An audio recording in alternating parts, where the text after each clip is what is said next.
Hi guys, எல்லாருக்கும் வணக்கம் guys. இந்த வீடியோவில் நம்ம என்ன பார்க்க போகிறோன்னா, கட்டாயம் ஆஸ்திரேலியா அன்னிக்கான ஆப்போசிட்டான 4வது டெஸ்ட் போட்டியை நாங்கள் தான் வெற்றி பெற்றே தீர்வோம்.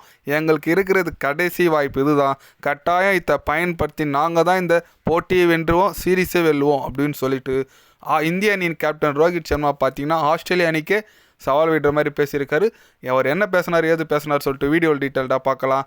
அதுக்கு முன்னே நீங்கள் நம்ம சேனலுக்கு புதுசாக வந்திருந்தீங்கன்னா ஒரு சப்ஸ்கிரைப் மட்டும் பண்ணிவிட்டு வாங்க, வீடியோக்குள்ளே போகலாம். ஆமாங்க, டே 2 முடிஞ்சதோடனே பத்திரிகையாளர் சந்திப்பில் நம்ம ரோஹித் சர்மா கூப்பிட்டுருக்காங்க. பத்திரிகையாளர் சந்திப்பில் சந்தித்தார். அவர் என்ன சொன்னாருன்னு கேட்டிங்கன்னா, கட்டாயம் இந்த போட்டி எங்களுக்கு ரொம்ப கடினமாக தான் இருக்குது, இந்த தொடரே கடினமாக தான் இருக்குது, அதில் எந்த விதமான சந்தேகம் இல்லை. என்னோடய பேட்டிங் பர்சனலாக டீமுக்கு எதுவும் பண்ணல, அதுதான் இருக்கிற உண்மை. எனக்கு இது ரொம்ப வருத்தமாக இருக்குது. கண்டிப்பாக நான் பவுன்ஸ் பேக் பண்ணி கம்பேக் கொடுப்பேன். அது மட்டும் இல்லாமல் இளவீரரான ஜெய்ஸ்வால் இன்றைக்கி சூப்பராக பெர்ஃபார்மன்ஸ் பண்ணார். அவர் என்னோடய வாழ்த்துக்கள் சொல்லிக்கிறேன். அதே போல் பும்ரா போலிங்கில் எங்களுக்கோசரம் நல்லா பண்ணுறாரு. கண்டிப்பாக என்னோடய பேட்டிங்கை பங்களிப்பு கொஞ்சம் கம்மியாக இருந்தாலும் நான் அடுத்த இன்னிங்ஸில் அடுத்த போட்டியில் கம்பேக் கொடுப்பேன். அது மட்டும் இல்லாமல் நாங்கள் எவ்வளோ ரன் அடிக்கிறோமோ எங்களுக்கு ஃபஸ்ட் இன்னிங்ஸில் அந்தளவுக்கு நல்லது. சீக்கிரமாக நாங்கள் ஆல் அவுட் ஆஸ்திரேலியா பண்ணி நாங்கள் சேஸ் பண்ணோம். அதுதான் இருக்கிற எங்களது பிளான். கண்டிப்பாக நாங்கள் எக்ஸிக்யூட் பண்ணி இந்த போட்டியை நாங்கள் வெற்றி பெற்றே தீருவோம் அப்படின்னு சொல்லிட்டு நம்ம ரோஹித் சர்மா ஓப்பனாக பேசியிருக்காரு. அவர் சொல்கிறதெல்லாம் கரெக்டு தான். நீங்கள் எவ்வளோ ரன் இப்போ 174க்கு 5 விக்கெட்டு எவ்வளோ அடிப்பீங்கன்னு தெரில. இதை அடித்து திருப்பி அவங்க நம்மளை இது பண்ணி இப்போ கிட்டத்தட்ட ஒரு 300 ரன்னு மேலே அவங்க எக்ஸ்ட்ரா இருக்காங்க. 310 ரன்னு லீடில் இருக்காங்க. அது 310 ரன்னு நீங்கள் டேக்கிள் பண்ணுறதுக்குள்ளே 5 விக்கெட் இப்போ வீழ்ந்து போச்சு. நாளைக்கு யார் ஆடி எந்த ரன் அடித்து ஓப்பன் நின்று நம்ம ரோஹித் சர்மா எது அடிக்கலாம் பேட்டியில் அருமையாக பேசுகிறாப்புல.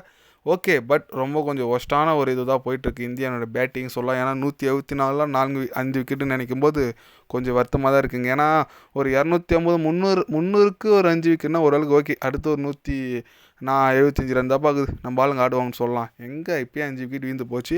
ஓகே, பார்க்கலாம் நம்ம என்ன பண்ணுறாங்கன்னு சொல்லிட்டு. இந்திய அணி நாளைக்கு நம்ம ரோஹித் சர்மா வேறு கம்பேக் கொடுப்போன்னு சொல்லிட்டுருக்காரு. அது என்ன மாதிரியே ஒரு கம்பேக்குன்னு தெரில. அது ஆஸ்திரேலியாவுக்கு ஃபேவரா இல்லை இந்தியாவுக்கு ஃபேவரான்னு தெரில. பார்க்கலாம், வெயிட் பண்ணி.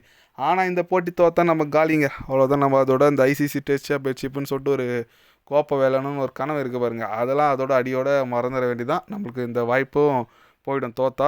ஒரு பக்கம் பாகிஸ்தான் சவுத் ஆஃப்ரிக்கா ஆடிட்டு இருக்காங்க. கண்டிப்பாக அதில் பாகிஸ்தான் ஜெயிச்சாங்கன்னா அவங்க நம்மளுக்கு ஏதோ ஒரு அளவுக்கு அவுட் சைடு வாய்ப்பு இருக்குது. ஆனால் சவுத் ஆஃப்ரிக்காவில் சீக்கிரம் விட மாட்டாங்க, அது வேறு விஷயம்.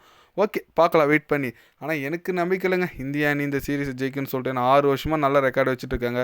இப்போ இருக்கிற இந்த பேட்டிங் லைனப்லாம் வச்சா இந்திய அணி ஒன்றுமே பண்ண முடியாது. அதுதான் இருக்கிற உண்மை. கேஎல் ராகுல் ஓப்பனிங் போடுறாங்க, 1 down போடுறாங்க, லாஸ்ட்டில் இருக்கிறாங்கன்னு தலைவன் எங்கே இறக்கிட்டாலும் ஆடுறாரு. ஓகே, பார்க்கலாங்க இந்திய அணி கம்பேக் கொடுக்குறாங்கன்னு சொல்லிட்டு. ஏன்னா ரோஹித் சர்மா வேறு சொல்லியிருக்காரு கம்பேக் கொடுக்குறாங்கன்னு சொல்லிட்டு. அது எப்படி இருக்குன்னு சொல்லிட்டு நம்ம பொறுத்து இருந்தால் பார்க்குறோம். நீங்கள் சொல்லுங்கள், ரோஹித் சர்மா கம்பேக் கொடுக்குறேன்னு சொல்லியிருக்காரு. கண்டிப்பாக கொடுப்பாரா இல்லை வழக்கம் போல் இந்திய அணி காலியா? நீங்கள் என்ன நினைக்கிறீங்கன்னு சொல்லிட்டு கமெண்டில் சொல்லுங்கள். இது போன்ற ஸ்போர்ட்ஸ் நியூஸை தெரிஞ்சுக்கணுன்னா சேனலை சப்ஸ்கிரைப் லைக் ஒன்று பண்ணிக்கோங்க.